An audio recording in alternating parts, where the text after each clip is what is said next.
сулуш таппай турган кезде ыргалып, журттан алыс сен да соода кылгансың. Жумаш апа тиккен көйнөк шымдалып. Эмгек менен эки болду бир баштык.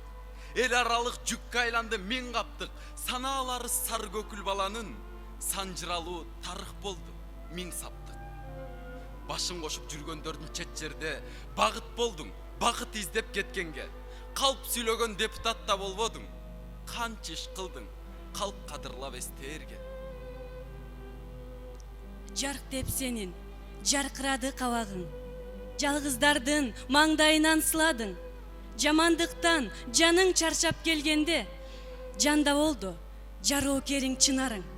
Акылдуу жар бөгөбөйткө дайраны, алан сайын көңүл өсүп жайнады.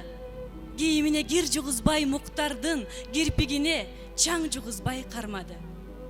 Жумшак эле, жугумдуу эле күлгөндө, балагата жигит эле сүйгөнгө. Бүлүнгөндү бүтөп Муктар турду эле, бүтүндөй журт иш таба албай жүргөндө.